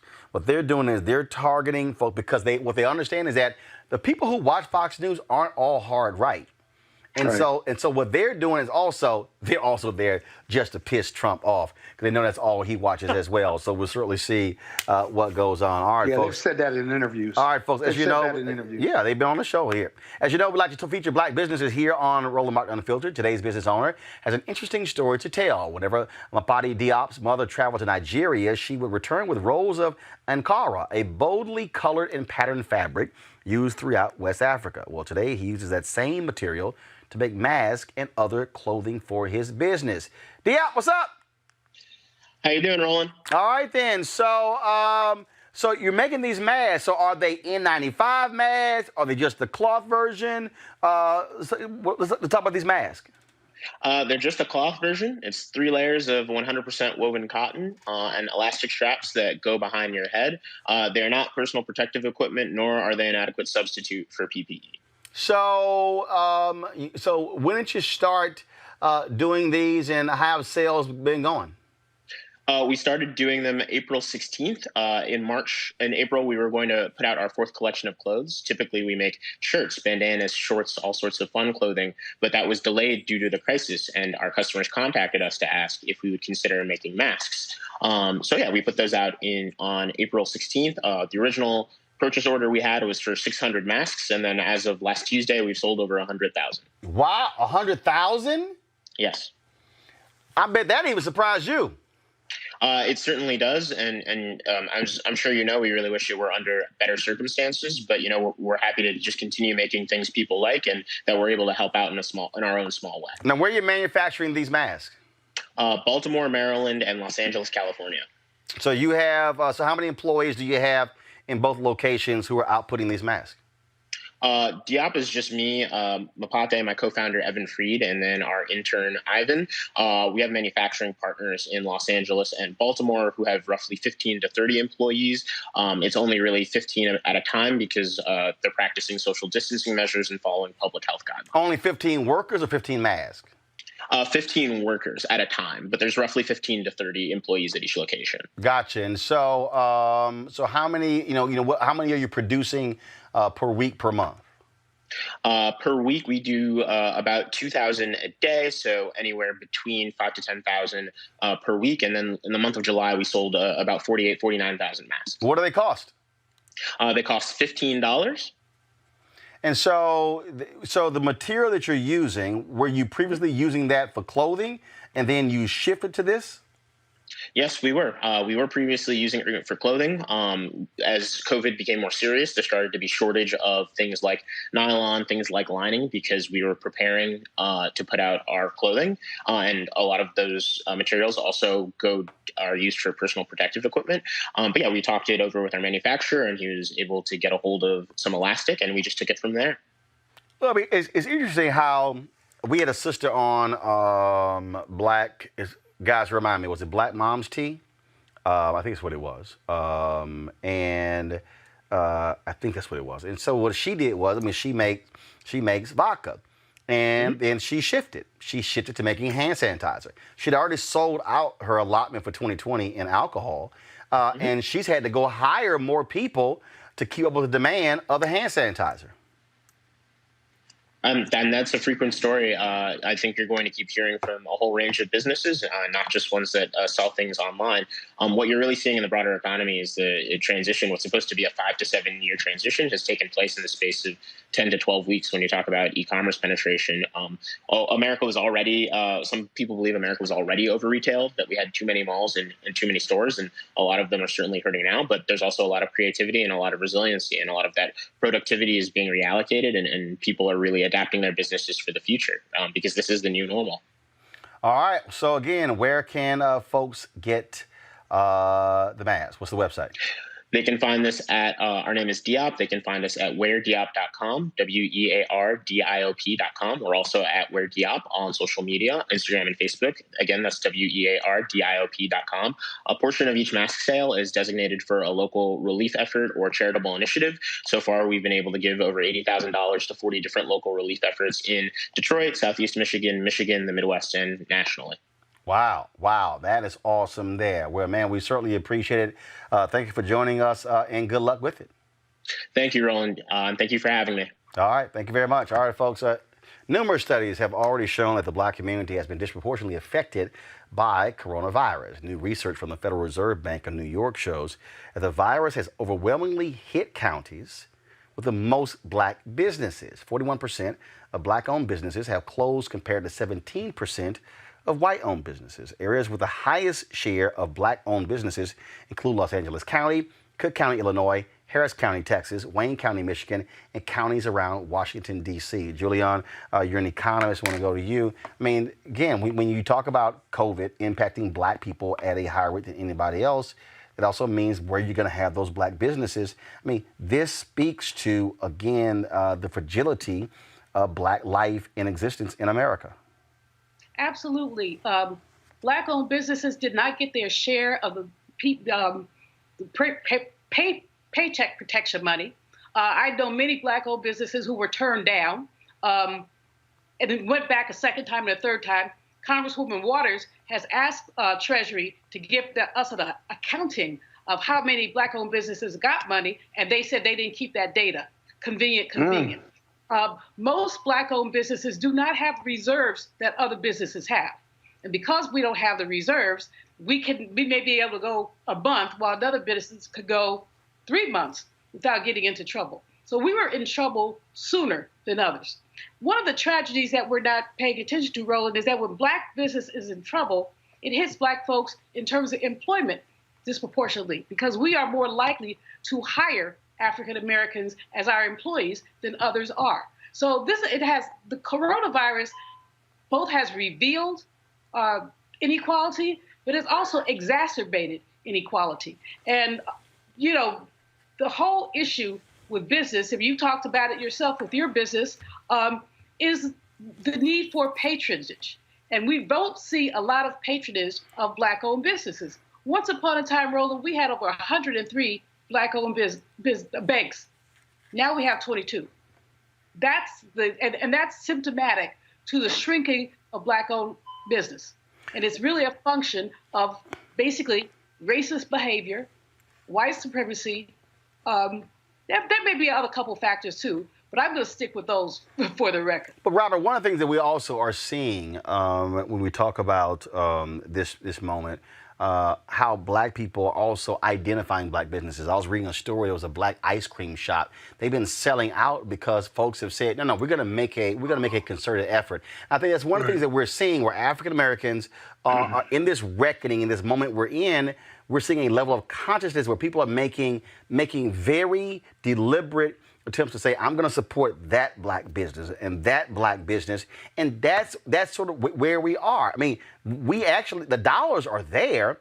What we need the customers. Well, this is part of the triple-demic that's hitting the Black community. That's a three-part pandemic. We have the health pandemic, we have the employment pandemic, and we're going to have the housing pandemic, all hitting the African-American community concurrently.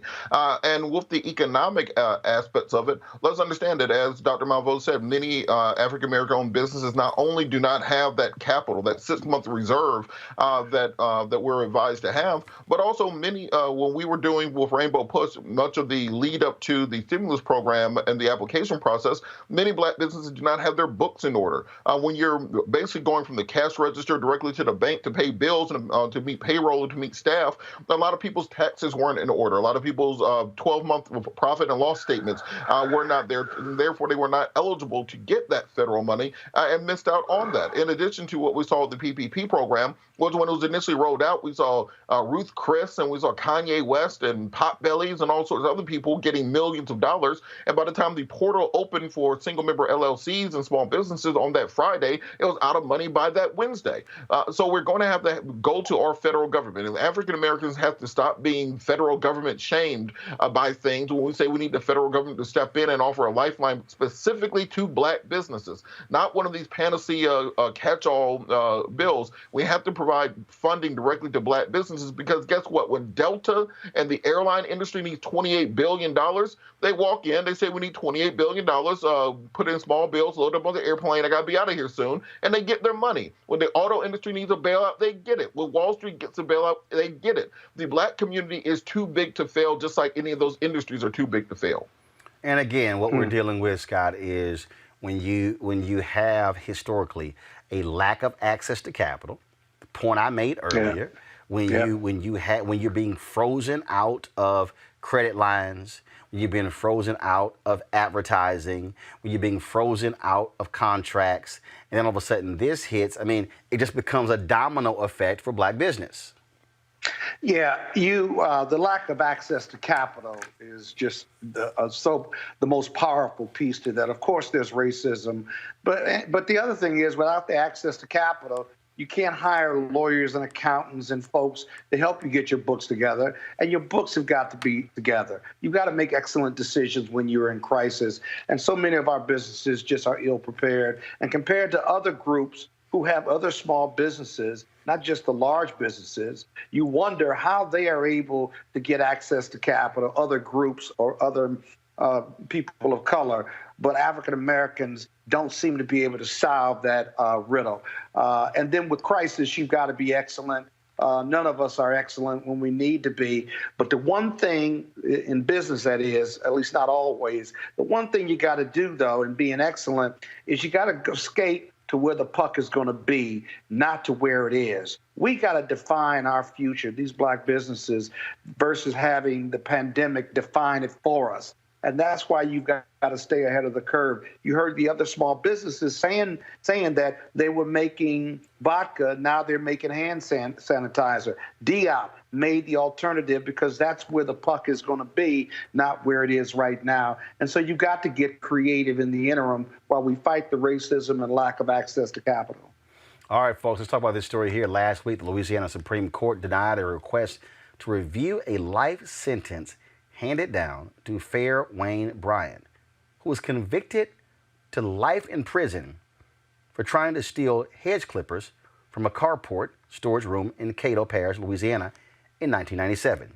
The lone dissent came from Louisiana Supreme Court Chief Justice Burnett Johnson, who wrote that Bryant's life sentence for a failed attempt to steal a set of hedge clippers is grossly out of proportion to the crime and serves no legitimate penal purpose. Of course, she's the only African American on there as well. Robert, this is the kind of nonsense we're talking about. He tried to steal some hedge clippers. That merits, now granted, I don't care what he did before, that merits life in prison? Well, this is the ridiculous nature of the Eighth Amendment as it's been interpreted over the first couple hundred years of American jurisprudence, that despite our prohibition against cruel and unusual punishment, we are still a country that routinely electrocutes and poisons people to death. Despite not having star chambers as if we're in the Middle Ages, we still sentence people to lifetime sentences for nonviolent crimes, for drug crimes. We have a ridiculous criminal justice system in this country, and on a state-by-state basis, it has to be reformed and turned around because we have ruined lives as a nation. Americans are going to have to come to terms, as much as they complain and talk about human rights abuses in China, human rights abuses in the Arab world. We have to look at the human rights abuses. That is exactly what these are, human rights abuses against the Geneva Convention that we have accepted by a nation while telling ourselves the lie of American exceptionalism. And part of what has to happen both on the presidential level, but more importantly, because the majority of prisoners are on the state level, having state level actors, legislators, senators, state senators, governors, courts step in and change and reform these laws. The governors of these states, it should not have to go to the Supreme Court of the state because the State Board of Partisan Parole or the governor should be able to step in and reform these sentences, and that has to be a priority for this nation. The thing here, Scott, life in prison. You're the state of Louisiana. You're going to spend hundreds of thousands of dollars to keep a guy in prison for some clippers. Now, mind you, this was 1997. So we're talking about this guy's been in prison for 23 years for trying to steal some hedge clippers? Mm-hmm. Well, you said it was irrelevant what he'd done in the past. I tend to agree with you, but the criminal justice system certainly looks at this prior record. I can't imagine he had a prior record that would connote attempted theft and then being in jail for that long. I mean, Jimmy Gardner got 100 years or 80 or 100 years. You've had him on the show for one conviction that was tainted by bad evidence and blood evidence and other evidence that was just blatantly lied to. But here's the deal, and Roland, I'm gonna say what you usually say. Voting for state's attorneys, voting for judges is as important, if not more, in your community than for the president and Senate and House, because somebody asked for that sentence, somebody passed laws that allowed that sentence, somebody voted for that judge that used that bad discretion, and voting, everyone along the way was an elected official that contributed to that completely nutty and crazy sentence. Everyone. We want to change that. Notwithstanding the Eighth Amendment, we got to vote and vote for better and more talented people. Here's the article, Julian. It says here, go to my iPad, Anthony. Mr. Bryant has already spent nearly 23 years in prison and is now over 60 years old. This is the opinion that was written by Chief Justice Burnett Johnson. She wrote, if he lives another 20 years, Louisiana taxpayers will have paid almost $1 million to punish Mr. Bryant for his failed effort to steal a set of hedge clippers. That is absolutely outlandish. Mm-hmm. Well, it is outrageous. What did the majority opinion argue, if I may ask, generally? Hold on. Julian answered, and then I'll answer that.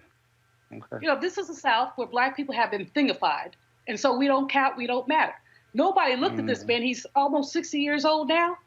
What is he going to do? He's not going to try to steal any more hedge clippers. You know, so it would be compassionate just to send him home. We should, I mean, and we have an aging prison population that's going to cost us a lot more than we think it is. As the judge said, be about $1 million if he lives another 20 years. But these elderly inmates also have health issues. And so we have to deliver health services to them as well. Louisiana does have, I think they call it a frequent offender law, which is similar to the California 3 strikes law. And that's rather inhumane too. I mean, a man was sentenced to, I don't know, something ridiculous for stealing a loaf of bread. He was hungry.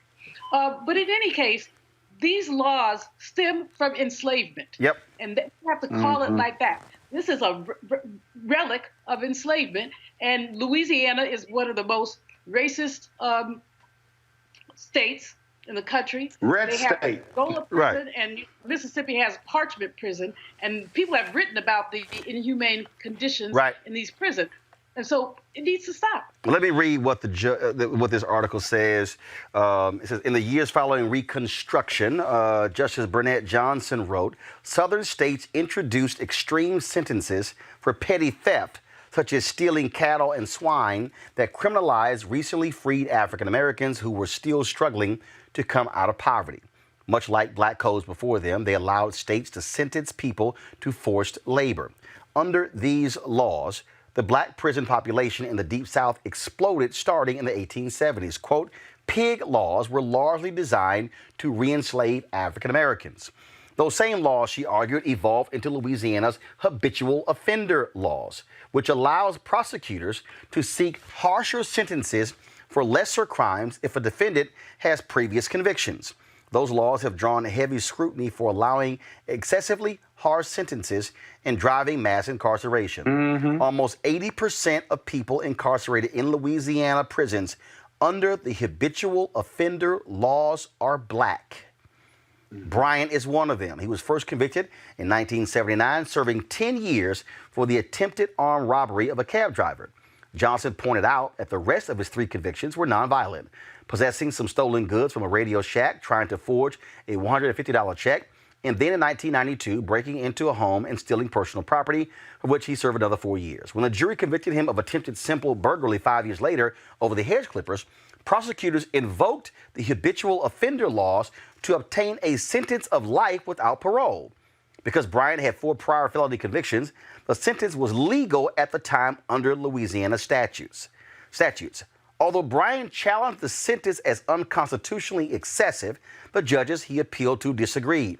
In 2000, Louisiana's Second Court of Appeals said that a life sentence was an appropriate punishment because Bryant had already spent so long in prison as an adult. The quote, the litany of convictions and the brevity of the periods during which defendant was not in custody for a new offense, the court wrote, is ample support for the sentence imposed in this case. Following 2 appeals, Bryant was given the possibility of parole. He argued that he had received an illegal sentence and should have been appointed a lawyer during a resentencing hearing. But his motions were denied by higher courts, and last week the Louisiana Supreme Court agreed. Scott, that's the kind of sadistic, archaic laws. And to the Chief Justice point, this is how Jim Crow laws still impact us today. Yeah, and those enhancements, we call those enhancements in the criminal justice system that the prosecutor has sole discretion to bring to the court. The court can't do anything about it, and I don't think the Louisiana court system or the judge can do anything if he's got the 3-strike rule or 4-strike rule or what have you. Many times the judges may or may not have discretion under that scenario. But I got to tell you, it is just inhumane. It is inhumane and it is illogical. But you see, they don't see us. You see, if you look at black people and you've broken the law and you're in the criminal justice system and they call you dog and perp and animal, right? They don't see you as a human being in these state as well as federal institutions. They don't see you. So treating you inhumanely or treating you like an animal in the criminal justice system, which is an extension of slavery, is more than acceptable to those who don't see us or believe that we are closer to animals than human beings. That's a raw assessment, but it's a true assessment. All right, then, Scott, Robert, and Julian, we surely appreciate you being on the panel today. Thanks a lot. Thank you. Roland. All right, folks. Of course, we would love for you to support Roland Martin Unfiltered. I got one more segment, but I'm going to do this right now. So I want to give a shout out to people who are giving $50 or more, joining our Bring the Funk fan club. Of course, you can see right there at the bottom how you can give via Cash App. You can also give via PayPal, Venmo as well. It's a Cash App, $RM Unfiltered. You can do Venmo at PayPal at paypal.me/R Martin Unfiltered, Venmo.com/RM Unfiltered. You can also send us, of course, a money order to New Vision Media, Inc., 1625 K Street Northwest, Suite 400, Washington, D.C., 2006. Roll the names: Allison Kinsey, Anika Mays, Charles Brown, Charles Wyatt, Deborah Tony Jones, Diva Empowered Magazine, Ebony Gully, Ira Wright, Johnny Whitty, Leslie Roberson, Linda Whitener, Michael Smith, Nicole Rowe, Olabukola, Akande Alamoso, Phyllis Kumi, Rashana Morrison, Sylvester Mincy Jr., Travis Everett, Trina Hill, Vanessa Howard, Willa Lawal. Also, Eula Perry, I certainly appreciate it. Lewis and Geraldine McCarthy, thank you so very much. V.L. Faulkner, thanks a bunch. Vanetta Hacknet, we certainly appreciate it as well. Let's see here. Opening this one up right here. Let me thank Deborah Collins, just saying thanks for you and your panel. You all have knowledge, understanding, and wisdom, and you continue to keep us informed. So we certainly appreciate that. Let's see. Barry and Nina Solomon. Barry and Neela Solomon, we certainly appreciate your contribution, a big contribution to Roland Martin Unfiltered. Thank you so very much for that. Also, let's see, Crystal Gilmore, I certainly appreciate it. Let's see, Priscilla Smith, thanks a bunch. Sharon Woolfolk, we certainly appreciate it as well. Let's see here, Roberta Cromarty, thank you so very much for joining our fan club. Darlene Ware, thanks a bunch. Let's see, Sharon Sanders Brooks, Charlotte Moore. We have Sharon Green, thanks a bunch. This is, okay, I can't make this one out, so let's see if I can read it here. Conal Rose, I certainly appreciate it. And let's see here, I almost can make this one out. Let's see here, and then what I'm looking for it. So actually no name on this one. So certainly appreciate it, folks. Again, please join our fan club. All right, folks, it's Wednesday. Y'all know what time it is.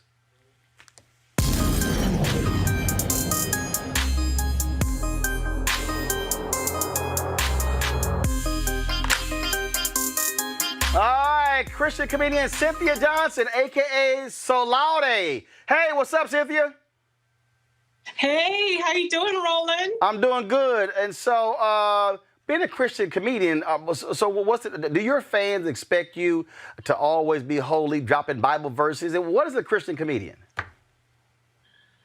That's a very good question. A Christian comedian is actually a comedian that has a commitment to a relationship with God. Okay.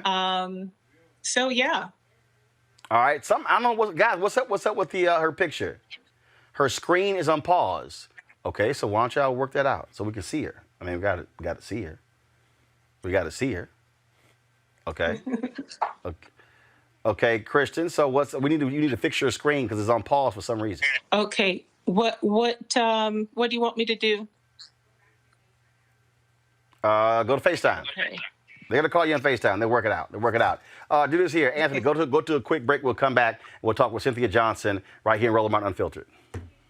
You want to support Roland Martin Unfiltered? Be sure to join our Bring the Funk fan club. Every dollar that you give to us supports our daily digital show. There's only one daily digital show out here that keeps it black and keep it real as Roland Martin Unfiltered. Support the Roland Martin Unfiltered daily digital show by going to RolandMartinUnfiltered.com. Our goal is to get 20,000 of our fans contributing $50 each for the whole year. You can make this possible.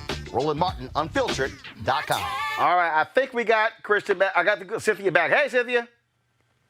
Hey, Roland. There we go. All right, then. So you're a Christian comedian, and so are church folks some of the most stuck-up folks, or do they actually laugh? You know what? They actually laugh.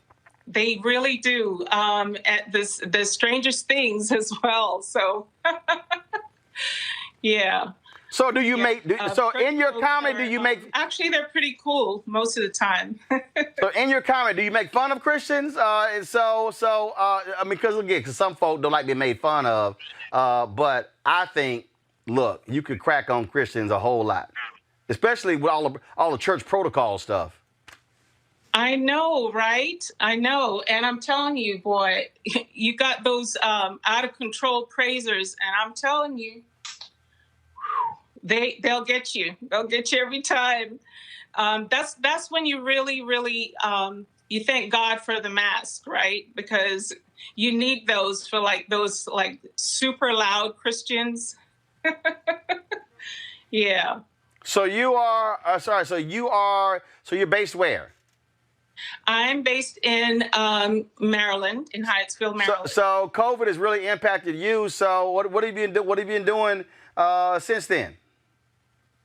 You know what? I had 3 gigs lined up, and 2 of them had to be rescheduled. One was canceled. But, it's really forced myself and other comedians to be creative, you know what I mean? And to kind of think outside of the box. So I think it's actually been partly beneficial in that way. So what have you been doing? You've been cracking jokes on Zoom, on Skype? What's up?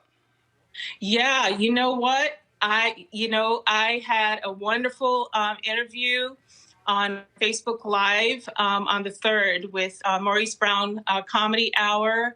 I haven't done a Zoom yet. I do have one scheduled for the 4th Saturday of this month. But yeah, I mean, listen, you got to roll with the punches, Roland. I totally understand. All right, so where can people check out your work? Where can they see you? And where can they follow you? Okay, so they can follow me on YouTube, Shalade Curse Free Comedy, on Facebook at Curse Free Comedy, and on Instagram at Daughter of Encouragement.